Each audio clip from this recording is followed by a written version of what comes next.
আজি এই ভিডিঅ'টো আমি পাঠ নম্বৰ 8 বীৰাংগনা মূলা গাভৰু এই পাঠটো আলোচনা কৰিম। তোমালোকে প্ৰথমে এই পাঠটো ভাল ধৰণে পঢ়িবা আৰু ইয়াৰ যিবিলাক বিষয়বস্তু আছে বা ইয়াৰ ভিতৰত যিখিনি কথা দিছে এই কথাখিনি বুজিবলৈ চেষ্টা কৰিবা।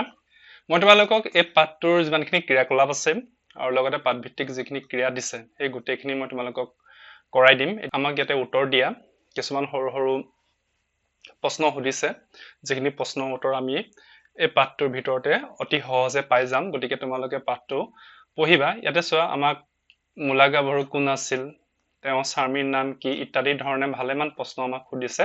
এই গোটেইখিনি প্ৰশ্নৰ উত্তৰ মই তোমালোকক কৰাই দিছো, তোমালোকে মই লিখাই দিয়া ধৰণে কৰি ল'ব পাৰিবা। এতিয়া চোৱা, প্ৰথমে আমাক সুধিছে যে মূলা গাভৰু কোন আছিলে। মই তোমালোকক এক নম্বৰ প্ৰশ্ন বুলি দি দিছো যাতে তোমালোকৰ বুজিবলৈ সহজ হয়। এতিয়া উত্তৰ, মূলা গাভৰু এগৰাকী বীৰাংগনা তথা ফাচেংমুং বৰগোহাঁইৰ পত্নী আছিল। অতি চমু উত্তৰ। তাৰপিছত তেওঁৰ স্বামীৰ নাম কি আছিল এইটো তোমালোকে লিখিবা। আমি প্ৰথমে কৈছোৱে যে তেওঁৰ স্বামীৰ নাম আছিল ফাচেংমুং বৰগোহাঁই। নেক্সট, যে মূলা গাভৰুৱে হেংদাংলৈ যুদ্ধক্ষেত্ৰলৈ কিয় ওলাল। গতিকে ইয়াৰ উত্তৰটো কি হ'ব, স্বামীৰ মৃত্যুত বিচলিত নহৈ প্ৰতিহন্তা শত্ৰুৰ বিৰুদ্ধে যুঁজ দিবৰ কাৰণে মূলা গাভৰুৱে হেংদাংলৈ যুদ্ধক্ষেত্ৰলৈ ওলাল। নেক্সট প্ৰশ্নটো আমি চাওঁ। এতিয়া ইয়াত সুধিছে যে কাৰ অস্ত্ৰঘাতত মূলা গাভৰুৰ মৃত্যু হৈছিল। এতিয়া চোৱা, যেতিয়া ফাচেংমুং বৰগোহাঁইৰ মৃত্যুৰ পাছত মূলা গাভৰু যুদ্ধলৈ গৈছিল, তেতিয়া তুৰ্বকৰ অস্ত্ৰাঘাতত মূলা গাভৰুৰ মৃত্যু হৈছিলে। গতিকে এই উত্তৰটো কেনেকে লিখিবা, তুৰ্বকৰ অস্ত্ৰাঘাতত মূলা গাভৰুৰ মৃত্যু হৈছিল। ঠিক আছে, আমি পিছৰ প্ৰশ্নটো লওঁ। ইয়াতে চোৱা, তুৰ্বক কোন আছিল। তুৰ্বক কোন আছিল, উত্তৰটো এই ধৰণে হ'ব, তুৰ্বক আছিল মুছলমানসকলৰ প্ৰধান সেনাপতি। নেক্সট, তেওঁ অসমলৈ কিয় আহিছিল। তেওঁ অসমলৈ অসম আক্ৰমণ কৰিবৰ কাৰণে, অসমখন আক্ৰমণ কৰি লুটপাট কৰিবৰ কাৰণে আহিছিল। গতিকে ইয়াৰ উত্তৰটো এই ধৰণে লিখিবা, তেওঁ অসম আক্ৰমণ কৰিবৰ বাবে আহিছিলে। নেক্সট প্ৰশ্ন, যুদ্ধক্ষেত্ৰত কি দেখি তুৰ্বক বাহিনী বিস্মিত হৈছিল। ইয়াৰ উত্তৰটো কি হ'ব, যুদ্ধক্ষেত্ৰত মূলা গাভৰুৰ সাহস আৰু বীৰত্ব দেখি তুৰ্বক বাহিনী বিস্মিত হৈছিলে। নেক্সট প্ৰশ্ন, কলিয়াবৰৰ ৰণত তুৰ্বক কাৰ হাতত পৰাস্ত হৈছিল। এতিয়া চোৱা, প্ৰথমে তুৰ্বকে কি কৰিছিল, আহোমসকলৰ প্ৰধান সেনাপতি যোদ্ধাবিলাক মাৰিছিল, কিন্তু শেষত এজন আহোম সেনাপতিৰ নেতৃত্বত আহোম সেনাৰ হাতত তুৰ্বকে পৰাজয় বৰণ কৰিব লগা হৈছিল। গতিকে ইয়াৰ উত্তৰটো কি হ'ব, কলিয়াবৰৰ ৰণত তুৰ্বক কনচেং বৰপাত্ৰ গোহাঁইৰ নেতৃত্বত আহোম সেনাৰ হাতত পৰাস্ত হৈছিলে। পিছৰ প্ৰশ্নটো, কলিয়াবৰৰ ৰণ কাৰ কাৰ মাজত হৈছিল। কলিয়াবৰৰ ৰণ কাৰ কাৰ মাজত হৈছিলে। কলিয়াবৰৰ ৰণ আহোম সেনা আৰু তুৰ্বক নেতৃত্বত অহা মুছলমান সেনাৰ মাজত হৈছিল। গতিকে এইটো প্ৰশ্ন কি বুলি লিখিবা, যে কলিয়াবৰৰ ৰণ আহোম সেনা আৰু তুৰ্বকৰ নেতৃত্বত অহা মুছলমান সেনাৰ মাজত হৈছিলে। গতিকে এইখিনি কথা লিখিলেই হ'ল আৰু। নেক্সট প্ৰশ্ন, যে কলিয়াবৰৰ ৰণক আৰু কি নামেৰে জনা যায়। এতিয়া চোৱা, কলিয়াবৰ ৰণক আৰু এটা নামেৰে জনা যায়, সেইটো কিতাপত দিছে, সেইটো হৈছে কপিলি গংগা ৰণ। গতিকে ইয়াৰ উত্তৰটো এই ধৰণে লিখিবা, কলিয়াবৰৰ ৰণক কপিলি গংগা ৰণ নামেৰেও জনা যায়। নেক্সট প্ৰশ্ন, যে কবচ কাপোৰ কি। এতিয়া চোৱা, যেতিয়া ফাচেংমুং বৰগোহাঁইয়ে যুদ্ধলৈ যাবলৈ ওলাইছিল, তেতিয়া পত্নী মূলা গাভৰুক কবচ কাপোৰ বিচাৰিছিল। তেতিয়া আগৰ দিনত ৰজা মহাৰজাসকলে বা সৈনিকসকলে যেতিয়া যুদ্ধলৈ যায়, তেওঁলোকে এক বিশেষ ধৰণৰ কাপোৰ পিন্ধিছিল, যাক কবচ কাপোৰ বুলি কোৱা হয়। সেই কবচ কাপোৰনো কি, তোমালোকক পাঠটোত দিছিলে যে ৰাতিটোৰ ভিতৰতে কপাহ নেউঠি পাজি কাটি সূতা কাটি ৰাতি নৌপুৱাওঁতে বৈ কাটি উলিওৱা কাপোৰকে কবচ কাপোৰ বোলে। গতিকে এইটো এই ধৰণে লিখি দিবা। তাৰপিছত আমি চাওঁ যে ইয়াক কেনেকৈ তৈয়াৰ কৰা হয়। এতিয়া ইয়াৰ উত্তৰটো এই মাত্ৰ আমি আলোচনা কৰা প্ৰশ্নটোৰ উত্তৰৰ সৈতে একে, যে ইয়াক কি ধৰণে তৈয়াৰ কৰা হয়। ইয়াক ৰাতিটোৰ ভিতৰতে কপাহ নেউঠি পাজি কাটি সূতা কাটি ৰাতি নৌপুৱাওঁতে বৈ কাটি তৈয়াৰ কৰা হয়। অৰ্থাৎ এই কবচ কাপোৰটো একে ৰাতিৰ ভিতৰতে তৈয়াৰ কৰিব লাগিব। গতিকে আগৰ দিনত যেতিয়া সৈনিক বা সেনাপতি যুদ্ধলৈ যাবলৈ ওলাইছিল, তেওঁলোকৰ পত্নীয়ে কি কৰিছিল, তেওঁলোকৰ কাৰণে একে ৰাতিৰ ভিতৰতে এনেকুৱা ধৰণৰ কবচ কাপোৰ তৈয়াৰ কৰি দিছিলে। গতিকে কবচ কাপোৰ তৈয়াৰ কেনেকে কৰা হয়, এইটো তোমালোকৰ এটা বৰ দৰকাৰী প্ৰশ্ন। গতিকে এইটো তোমালোকে মনত ৰাখিবা। নেক্সট প্ৰশ্ন মূলা গাভৰুৱে তেওঁ স্বামীয়ে কি কাৰণত মৃত্যুবৰণ কৰা বুলি ভাবিছিল গতিকে এই প্ৰশ্নটোৰ উত্তৰ কি বুলি লিখিবা যে মূলা গাভৰুৱে তেওঁ স্বামীয়ে কি কাৰণত ৰণত মৃত্যুবৰণ কৰা বুলি ভাবিছিল এতিয়া চোৱা যেতিয়া ফাচেংমুং বৰগোহাঁয়ে কবচ কাপোৰ বিচাৰিছিল কিন্তু বিশেষ লেঠাত মূলা গাভৰুৱে সেইদিনাখন ৰাতি কবচ কাপোৰ বৈ দিব পৰা নাছিল কবচ কাপোৰ অবিহনে কি কৰিছিল ফাচেংমুং বৰগোহাঁয়ে যুদ্ধলৈ গুচি গৈছিল আৰু তেওঁ মহাপৰাক্ৰমে যুঁজিও কিন্তু তুৰ্বকৰ হাতত মৃত্যুবৰণ কৰিব লগা হৈছিল গতিকে এই উত্তৰটো এই ধৰণে লিখিবা যে ৰাতিটোৰ ভিতৰতে কবচ কাপোৰ বৈ দিব নোৱাৰাৰ বাবে মূলা গাভৰুৱে তেওঁৰ স্বামী ইয়াৰ মৃত্যুবৰণ কৰা বুলি ভাবিছিল গতিকে এই প্ৰশ্নৰ উত্তৰ এই ধৰণে লিখিবা নেক্সট প্ৰশ্ন আমি চাওঁ যে কোনজন আহোম ৰজাৰ দিনত তুৰ্বকে অসম আক্ৰমণ কৰিছিলে এইটো এটা বৰ দৰকাৰী প্ৰশ্ন যে যেতিয়া তুৰ্বক অসমলৈ আহিছিলে তেতিয়া অসমত আহোম ৰজা স্বৰ্গদেউ চহুমুং তেওঁক স্বৰ্গনাৰায়ণ নামেও জনা যায় গতিকে এই প্ৰশ্নৰ উত্তৰ এই ধৰণে লিখিবা যে আহোম ৰজা স্বৰ্গদেউ চহুমুং বা স্বৰ্গনাৰায়ণৰ ৰাজত্ব কালত তুৰ্বকে অসম আক্ৰমণ কৰিছিল পিছৰ প্ৰশ্নটো চাওঁ যে সেইজন স্বৰ্গদেউক আন কি নামেৰে জনা যায় এইমাত্ৰ কৈছে যে সেইজন স্বৰ্গদেউক স্বৰ্গনাৰায়ণ নামেৰেও জনা যায় যে স্বৰ্গদেউ চহুমুঙৰ অন্য এটা নাম আছিলে স্বৰ্গনাৰায়ণ গতিকে সেইজন স্বৰ্গদেউক স্বৰ্গনাৰায়ণ নামেও জনা যায় এইটো লিখিলে হৈ যাব তাৰপিছত এই প্ৰশ্নটো দিছে তুৰ্বকৰ হাতত 8জন প্ৰধান যোদ্ধা মৰাৰ পাছত স্বৰ্গদেৱে কাক ৰণলৈ পঠাইছিলে যেতিয়া তুৰ্বকে অসম আক্ৰমণ কৰিছিলে তেতিয়া তুৰ্বকৰ বল পৰাক্ৰমত আহোম সেনাপতিসকল তিষ্ঠিব পৰা নাছিলে এজন এজনকৈ আহোমৰ সেনাপতি যুদ্ধত মৃত্যুবৰণ কৰিব লগা হৈছিল এইদৰে যেতিয়া 8জন সেনাপতি মৃত্যুমুখত পৰিছিল তেতিয়া তুৰ্বকৰ লগত যুঁজিবৰ কাৰণে ফাচেংমুং বৰগোহাঁইক সেনাপতি পাতি ৰণলৈ পঠাইছিল গতিকে এই উত্তৰটো কি হ'ব তুৰ্বকৰ হাতত 8জন প্ৰধান যোদ্ধা মৰাৰ পাছত স্বৰ্গদেউ ফাচেংমুং বৰগোহাঁইক প্ৰধান সেনাপতি পাতি ৰণলৈ পঠাইছিলে এইটো এটা বৰ গুৰুত্বপূৰ্ণ প্ৰশ্ন পৰীক্ষাত আহিব পাৰে নেক্সট পাঠটোত মূলা গাভৰুৰ বাহিৰে আন কোন কোন বীৰাংগনাৰ নাম উল্লেখ আছে এতিয়া চোৱা পাঠটোৰ নামেই হৈছে বীৰাংগনা মূলা গাভৰু কিন্তু বীৰাংগনা মূলা গাভৰুৰ দৰে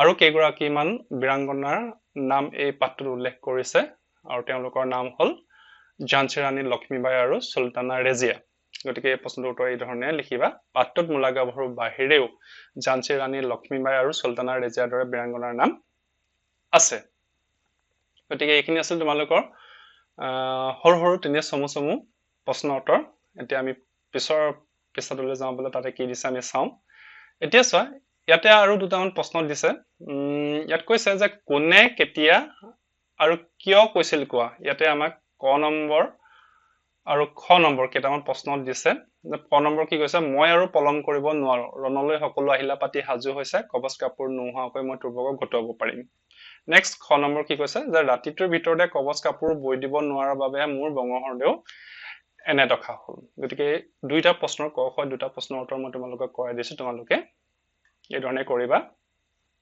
যে প্ৰশ্নটো এইমাত্ৰ কৈছে গতিকে ইয়াৰ উত্তৰটো কি হ'ব যে তুৰ্বকৰ হাতত 8জন প্ৰধান যোদ্ধা মৰাৰ পাছত স্বৰ্গদেৱে ফাচেংমুং বৰগোহাঁইক প্ৰধান সেনাপতি পাতি তুৰ্বকক প্ৰতিহত কৰিবলৈ আদেশ দিয়াত ফাচেংমুং বৰগোহাঁইয়ে যুঁজলৈ যাবলৈ সাজু হৈ মূলা গাভৰুৰ কবচ কাপোৰ বিচাৰিলে কিন্তু মূলা গাভৰুৱে বিশেষ পেজটো মই উঠাই দিছো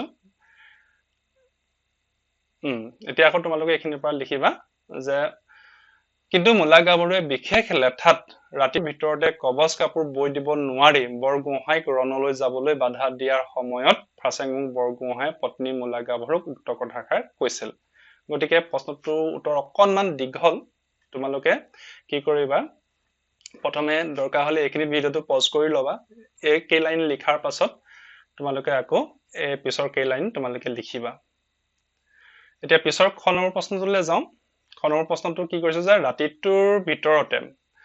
ৰাতিটোৰ ভিতৰতে কবচ কাপোৰ বৈ কাটি দিব নোৱাৰাৰ বাবেহে মোৰ বঙহৰদেউ এনে দশা হ'ল গতিকে প্ৰশ্নৰ উত্তৰটো এই ধৰণে হ'ব যে যুদ্ধক্ষেত্ৰত দুৰ্বকৰ লগত প্ৰাণতাকি যুঁজিও বৰগোহাঁয়ে জিকিব নোৱাৰি মৃত্যুক আঁকোৱালি ললে। বৰগোহাঁইৰ মৃত্যুৰ বাতৰি গড়গাঁও পালেগৈ আৰু সেই খবৰ শুনি মূলা গাভৰু শোকত ভাগি পৰি, অকণমান ওপৰলৈ উঠাই দিছো, মূলা গাভৰুৱে শোকত ভাগি পৰি উক্ত কথাষাৰ ভাবিছিল। গতিকে এই প্ৰশ্নটোৰ উত্তৰ এই ধৰণে হ'ব। তোমালোকে ভিডিঅ'টো পজ কৰিবা, দৰকাৰ হ'লে স্ক্ৰীনশ্বট মাৰি ল'বা, এই ধৰণে তোমালোকে সুন্দৰকৈ লিখি পেলাবা। এতিয়া আমি আকৌ পিছৰ প্ৰশ্নবিলাকলৈ যাওঁ ব'লা। এতিয়া চোৱা, ইয়াতে কি দিছে, খ ভাষা অধ্যয়ন ব্যৱহাৰিক ব্যাকৰণ। ইয়াতে আমাক কিছুমান যুক্তাক্ষৰ ভাঙি দিছে আৰু কৈছে যে যুক্তাক্ষৰ ভাঙি পঢ়ো আৰু লিখো আহা। গতিকে ইয়াতে আমাক কি দিছে, এই ধৰণৰ যুক্তাক্ষৰ দিছে, এইবিলাক তোমালোকে নিজে পঢ়িবা। মই লয়, ম্লান, অম্লান, এইদৰে ঠিক নয়, দন্তীয় হয় কি হৈছে ফ্ৰান্স, ঝান্সী। গতিকে এইবিলাক যুক্তাক্ষৰ তোমালোকে পঢ়িবা। আৰু ইয়াতে কি দিছে যে যুক্তাক্ষৰ গঠন কৰোঁ হয়, এইবিলাক সাধাৰণতে আমাৰ পৰীক্ষাবিলাকত আহে বা যিবিলাক আমাৰ সাময়িক গোট মূল্যায়ন হয় সেইবিলাকতো আমাৰ এইবিলাক যুক্তাক্ষৰ কেতিয়াবা ভাঙিবলৈ বা পাতিবলৈ দিয়ে। গতিকে এইবিলাক তোমালোকে নিজে নিজে পঢ়িবা। গতিকে এইবিলাক পঢ়ো আহা ইয়াতো দিছে। গতিকে এইবিলাক আৰু মই তোমালোকক পঢ়াই নাথাকো, ভাবিছো তোমালোকে এইবিলাক পঢ়িব পাৰা। এতিয়া পিছৰ প্ৰশ্নখিনিলৈ যাওঁ। এতিয়া জানো আহা, ইয়াতে আমাক কি দিছে চোৱা, মই অলপ পঢ়ি দিছো। অসম এখন বুৰঞ্জী প্ৰকৃত ৰাজ্য, ইয়াৰ লোকসকল বৰ উদাৰ আৰু কষ্ণসহিষ্ণু, এওঁলোকৰ বীৰত্ব আৰু সাহসো অতুলনীয়। ইয়াতে কি চোৱা, অসম এখন ৰাজ্যৰ নাম, গতিকে ই বিশেষ্য পদ। এতিয়া কথা হ'ল কি, বিশেষ্য পদ কাক বোলে, যে বিশেষ্য পদ হ'ল নাম বুজোৱা শব্দ। কোনবিলাক নাম বুজোৱা শব্দ? মানুহৰ নামো হ'ব পাৰে, জীৱ জন্তুৰ নামো হ'ব পাৰে, ঠাইৰ নামো হ'ব পাৰে, পৰ্বত পাহাৰ নদ নদীৰ নামো হ'ব পাৰে, মুঠৰ ওপৰত পৃথিৱীত আমাৰ যিমানবিলাক বস্তুৰ নাম আছে সেই গোটেই নাম বুজোৱা শব্দবিলাকেই হৈছে বিশেষ্য পদ। গতিকে ইয়াত বিশেষ্য পদৰ কথা তোমালোকক বুজাবলৈ যত্ন কৰিছে। তাৰপিছত আকৌ চোৱা যে অসমৰ লোকসকল বিশেষ্য পদ, ওপৰৰ তৃতীয় বাক্যটো অসমৰ লোকসকলৰ ঠাইত এওঁলোকৰ পদটো বহিছে। এতিয়া চোৱা, আমি কেতিয়াবা কি হৈছে বিশেষ্য পদৰ সলনি কিছুমান শব্দ ইউজ কৰোঁ, যেনে তুমি, আমি, এওঁলোক, তোমালোক, সিহঁতি, সি, তাই, আৰু এইবিলাকক কৈছে সৰ্বনাম। অৰ্থাৎ আমি এই ধৰণে ক'ব পাৰোঁ, ইয়াতে তোমালোকক দিছে এইখিনিতে চোৱা, তোমালোকে এই যদি এই লাইন তোমালোকে ভালদৰে পঢ়া, যে সৰ্বনাম পদ কাক বোলে, যে বিশেষ্য পদৰ সলনি ব্যৱহাৰ হোৱা পদকে সৰ্বনাম পদ বুলি কোৱা হয়। তাৰমানে বিশেষ্য পদ কোনবিলাক? বিশেষ্য পদবিলাক হ'ল নাম বুজোৱা শব্দ, বা নাম বুজোৱা পদ, যিবিলাক পদে নাম বুজায় সেইবিলাকক বিশেষ্য পদ বোলে। আৰু বিশেষ্য পদৰ সলনি যিবিলাক শব্দ ব্যৱহাৰ কৰা হয় বা বিশেষ্য পদৰ সলনি যিবিলাক পদ ব্যৱহাৰ কৰা সেইবিলাককে সৰ্বনাম পদ বুলি কোৱা হয়। যেনে মই ক'লোৱে, মই, তুমি, আমি, তাই, এইবিলাক। এতিয়া চোৱা, এইখিনিতে আমাক কি কৰিব দিছে, তলৰ বাক্যকেইটা পঢ়া আৰু সৰ্বনাম পদবোৰ বাছি উলিওৱা। মই ইতিমধ্যে তোমালোকক সৰ্বনাম পদবোৰ বাছি দিছো, যিবিলাক ৰঙা ৰঙেৰে শব্দটোৰ তলত আস্তানা আছে সেইবিলাক হৈছে সৰ্বনাম পদ। আৰু কি কৈছে, লগতে কোনটো বিশেষ্য পদৰ সলনি ব্যৱহাৰ হৈছে কাষত উল্লেখ কৰা। এতিয়া চোৱা, এইখিনি তোমালোকে পঢ়িবা আৰু কোনটো বিশেষ্য পদৰ সলনি এই সৰ্বনাম পদবিলাক ব্যৱহাৰ হৈছে এই তালিকাখন তোমালোকে লিখিব লাগিব। এটা তোমালোকক ইতিমধ্যে কৰি দিছে যে সৰ্বনাম পদ কি, তাই, আৰু কোনটো বিশেষ্য পদৰ সলনি বহিছে, পৰিধি। তাৰপিছত কি হৈছে, সেই, সেইটো আকৌ নামশালাৰ সলনি বহিছে। তাৰপৰা এইফালে সৰ্বনাম পদ তেখেত, তেখেতকটো গাঁওবুঢ়াৰ সলনি বহিছে। আৰু তেওঁলোকৰ সৰ্বনাম পদটো গাঁওবাসী, এই বিশেষ্য পদটোৰ সলনি বহিছে। গতিকে এইখিনি তোমালোকক কিতাপত কৰিবলৈ ঠাই দিছে। এই তালিকাখন মই যেনেকৈ কৰাইছো তোমালোকেও কৰি পেলাবা। তাৰপিছত চোৱা, ইয়াত কি কৈছে, সমাৰ্থক শব্দ বুজোৱা। ইয়াতে শব্দ দিছে কিছু, যে এটা শব্দক আমি বেলেগ বেলেগ শব্দৰ দ্বাৰা মানে বুজাব পাৰোঁ, যাক আমি সমাৰ্থক শব্দ বুলি কৈছো। ইয়াতে নাৰী, স্বামী, এই শব্দ দুটাৰ সমাৰ্থক শব্দ দিছে। নাৰীক আমি অন্য কি কি শব্দৰে বুজাওঁ, স্ত্ৰী, তিৰোতা, মহিলা, ৰমণী, অংগনা। ঠিক সেইদৰে স্বামীক পতি, গৰাকী, নাথ, গিৰি, বঙহৰ দেও। এতিয়া তোমালোকক ইয়াতে কিছুমান শব্দ দিছে এইফালে, আৰু ইয়াৰ সমাৰ্থক শব্দ লিখিব দিছে। মই লিখাই দিছো, তোমালোকে এই ধৰণে লিখি পেলালেই হ'ল। বঙহৰ দেও, বঙহৰ দেওৰ সমাৰ্থক শব্দ কি, স্বামী, পতি, গৰাকী, নাথ, গিৰিহঁত, আকৌ পত্নী, পত্নীৰ সমাৰ্থক শব্দ কি দি ইয়াতে মই তোমালোকক লিখি দিছো। আৰু আছে ঘৈণী, অৰ্ধাংগিনী, পৰিবাৰ, সহধৰ্মিনী। এইদৰে ৰণ, ৰণৰ সমাৰ্থক শব্দ হ'ল যুদ্ধ, কাজিয়া, কলম, সমৰ, সংগ্ৰাম, আকৌ শোকৰ সমাৰ্থক হৈছে বিখ্যাত, বেজাৰ, বেদনা, দুখ, বিৰহ। আৰু নদীৰ সমাৰ্থক শব্দ হৈছে তৰংগিনী, নৈ, কল্লোলিনী, তটিনী। গতিকে এইবিলাক হৈছে সমাৰ্থক শব্দ। এইবিলাক খুব ইম্পৰ্টেণ্ট, কিন্তু পৰীক্ষাত আহি থাকে দেই। গতিকে এইবিলাক তোমালোকে মুখস্থ কৰিবা বা মনত ৰাখিবা। এতিয়া নেক্সট ইয়াতে কি দিছে? বাক্য ৰচনা। এইবিলাক তেনেই উজু তোমালোকে বাক্য ৰচনা সদায় কৰিয়ে থাকা, তথাপি মই তোমালোকক এইবিলাক কৰি দিছো। কি বাক্য ৰচনা আমাক দিছে? যে থয়া নথয়া, তুৰ্বক আৰু আহোম সেনাৰ মাজত থয়া নথয়া ৰণ লাগিছিল। তাৰপিছত প্ৰাণ তাকি ল'ৰাটোৱে প্ৰাণ তাকি দৌৰিছে। তাৰপিছত দৃঢ় প্ৰতিজ্ঞ, ৰমেনে ভালদৰে পঢ়া শুনা কৰিবলৈ দৃঢ় প্ৰতিজ্ঞ হল। তাৰপিছত মহীয়ান, মূলা গাভৰুৰ বীৰত্বৰ কাহিনীয়ে অসম ভূমিক মহীয়ান কৰিছে। তাৰপিছত তুমুল, কৌৰৱ আৰু পাণ্ডৱৰ মাজত তুমুল যুদ্ধ হৈছিল। নেক্সট চিৰস্মৰণীয়, 15 আগষ্ট ভাৰতৰ বাবে চিৰস্মৰণীয় দিন। ভেটাভেটি, যুদ্ধ ক্ষেত্ৰত মূলা গাভৰুৰ সৈতে তুৰ্বকৰ ভেটাভেটি হৈছিল। গতিকে এইকেইটা হল বাক্য ৰচনা। মই তোমালোকক মোৰ ফালৰ পৰা কৰাই দিছো। তোমালোকে বেলেগ বেলেগ ধৰণেও লিখিব পাৰা, আৰু মই ভাবো তোমালোকে নিজে ভাবি চিন্তি লিখিব পাৰিলে বেছিহে ভাল। মই এইটো জাষ্ট এটা উদাহৰণ স্বৰূপে দিছো, তোমালোকে এই ধৰণে কৰিব পাৰা। ঠিক আছে? এতিয়া বাক্য ৰচনা হৈ গল। ইয়াৰ পিছত চোৱা, জ্ঞান সম্প্ৰসাৰণৰ কিছু কথা দিছে। এইখিনি কথা আমি জানিব লাগে। এতিয়া কি লিখিছে চোৱা, কলিয়াবৰ ৰণত কনচেং বৰপাত্ৰ গোহাঁইয়ে তুৰ্বকক পৰাস্ত কৰি কৰতোৱা নদীলৈকে খেদি পঠাইছিল। কিয়নো সেই সময়ত কৰতোৱালৈয়ে অসমৰ পৰিসীমা আছিল। কৰতোৱা নামৰ এখন নদী আছিল আহোমৰ ৰাজত্ব কালৰ দিনতে, এতিয়াও আছে অৱশ্যে, কিন্তু এতিয়া অসমৰ পৰিসীমা সেইখন নদীলৈকে নাই, কিন্তু সেই সময়ত আছিলে। এতিয়া আমাক কি কৈছে চোৱা, বৰ্তমান কৰতোৱা নদী কোন ৰাজ্যৰ মাজেৰে বৈ গৈছে ভূচিত্ৰ আলি চাই উলিওৱা। এইটো তোমালোকে নিজে কৰিবা। মই জাষ্ট তোমালোকক এইটো লিখি দিছো যে কোন ৰাজ্যৰ মাজেৰে বৰ্তমান এই কৰতোৱা নদীখন বৈ গৈছে। এতিয়া চোৱা, বৰ্তমান কৰতোৱা নদী পশ্চিমবংগৰ জলপাইগুৰি জিলা আৰু বাংলাদেশৰ উত্তৰ পশ্চিম অংশৰ পঞ্চগড় আৰু দিনাজপুৰ জিলাৰ মাজেৰে বৈ গৈছে। বৰ্তমান কৰতোৱা নদীখন কেনি বৈ গৈছে? জলপাইগুৰি, মানে পশ্চিমবংগত জলপাইগুৰি বুলি এখন জিলা আছে, সেইফালেদি বৈ গৈছে আৰু বাংলাদেশত সোমাইছে। বাংলাদেশৰ উত্তৰ পশ্চিম অংশৰ পঞ্চগড় নামৰ এখন ঠাই আছে, পঞ্চগড় আৰু দিনাজপুৰ জিলাৰ মাজেৰে বৈ গৈছে। গতিকে কৰতোৱা নদীখন তোমালোকে, মই কোন জিলাত আছে কলোৱে, গতিকে তোমালোকে সুবিধা পালে মেপ বা ভূচিত্ৰাৱলী চাই এই কৰতোৱা নদীখনৰ অৱস্থিতি জানিবলৈ যত্ন কৰিবা। হ'ব? এতিয়া নেক্সট, মোগলৰ হাতৰ পৰা অসমক ৰক্ষা কৰিবলৈ মূলা গাভৰুৱে প্ৰাণ তাকি যুঁজি মৃত্যুক আঁকোৱালি লৈছিল। সেইদৰে ইংৰাজৰ হাতৰ পৰা আমাৰ দেশ উদ্ধাৰ কৰিবলৈ আমাৰ ৰাজ্যৰ কোন কোন বীৰাংগনাই স্বাধীনতা সংগ্ৰামত প্ৰাণ আহুতি দি শ্বহীদ হৈছিল কোৱা। এতিয়া মূলা গাভৰুৰ দৰে, মূলা গাভৰু আছিল কৰ? আহোমৰ ৰাজত্ব সময়ৰ কথা। আৰু তাৰপিছত যেতিয়া ইংৰাজসকলে আমাৰ ভাৰতবৰ্ষকে আদি কৰি গোটেই অসম এইবিলাক নিজৰ অধীনত কৰিছিল, তেতিয়া নিজৰ দেশখনক, নিজৰ ৰাজ্যখনক স্বাধীন কৰিবৰ কাৰণে বহুতো বীৰ বীৰাংগনাই নিজৰ প্ৰাণ আহুতি দিছিল। গতিকে এই প্ৰশ্নটো সেইটোৱে সুধিছে যে এনেকুৱা মূলা গাভৰুৰ দৰে এনেকুৱা আমাৰ বীৰাংগনাৰ নাম আমি উল্লেখ কৰিব লাগে, কিন্তু কোন সময়? ইংৰাজৰ ৰাজত্ব কালৰ সময়ৰ। গতিকে মই তোমালোকক কিছু নাম লিখাই দিছো। কনকলতা বৰুৱা, তেওঁ গহপুৰৰ আছিল। ভোগেশ্বৰী ফুকননী নগাঁৱৰ, মালতী মেম দৰং, দাৰিকী দাসী বৰুৱা গোলাঘাটৰ আছিল, তিলেশ্বৰী বৰুৱা ঢেকীয়াজুলি। সেইদৰে আৰু বহুতো বীৰাংগনাৰ নাম আছে, যিয়ে ইংৰাজৰ অধীনৰ পৰা অসমক স্বাধীন কৰিবৰ কাৰণে গুৰুত্বপূৰ্ণ অৰিহণা আগবঢ়াইছিলে। গতিকে এইখিনি জানিবলগীয়া কথা, তোমালোকে এইখিনি মনত ৰাখিবা। নেক্সট, এতিয়া দলত আলোচনা কৰি উত্তৰ দিয়া। ইয়াতে কিছুমান সৰু সৰু প্ৰশ্ন দিছে, এইখিনি মই তোমালোকক কৰাই দিবলৈ চেষ্টা কৰিছো। যে কপিলী গংগা ৰণ লগা কলিয়াবৰৰ বৰ্তমান কোন জিলাত অৱস্থিত?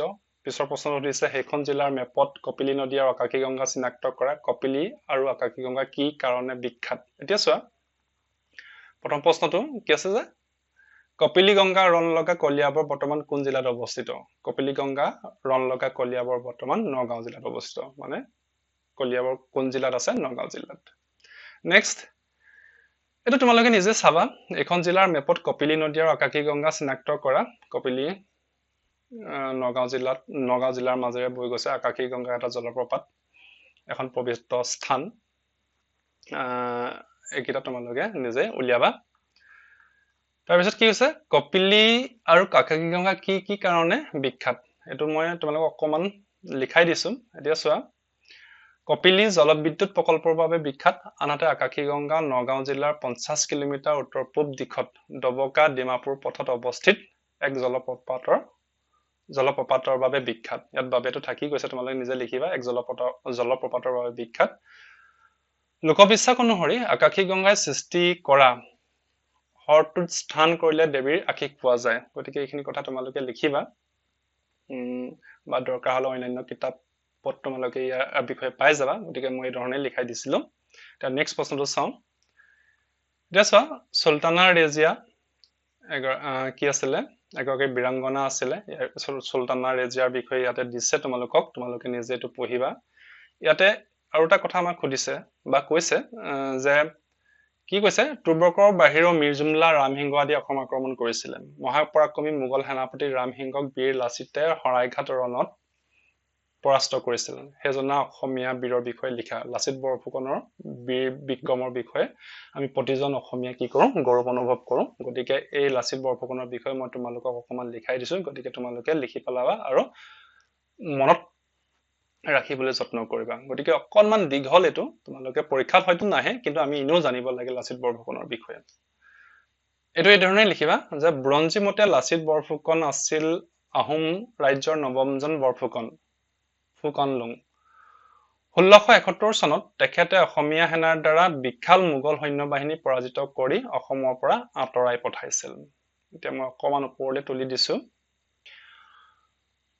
শৰাইঘাট যুদ্ধত লাচিতে দেখুৱা বিক্ৰমৰ ফলস্বৰূপে অসমৰ ব্ৰঞ্জীত তেখেতৰ নাম জিলিকি আছে লাচিত বৰফুকনৰ জন্ম গড়গাঁও ওচৰত দিখৌ নৈ পাৰত হৈছিলে তেওঁৰ পিতৃৰ নাম মমাই তামুলী বৰবৰুৱা আৰু মাতৃৰ নাম নাংলা চেং আইদেউ ৰাজকীয় পৰিয়ালত জন্মগ্ৰহণ কৰাৰ বাবে লাচিতে সামৰিক আৰু অসামৰিক দুইবিধ শিক্ষাই ল'বলগীয়া হৈছিলে লাচিতৰ জন্ম ৰাজকীয় পৰিৱেশত হোৱা বাবে কৰ্তব্যপৰায়ণতা কৰ্মনিষ্ঠা সততা আদি গুণ পৰিয়ালৰ পৰাই পাইছিল শৰাইঘাট যুদ্ধৰ শেষৰ ফালে মোগলৰ বিৰাট সৈন্যবাহিনীৰ আগত আহোমৰ সৈন্যই জয়ৰ আশা বাদ দি পিছ হুহুকিবলৈ আৰম্ভ কৰিছিল সেই সময়ত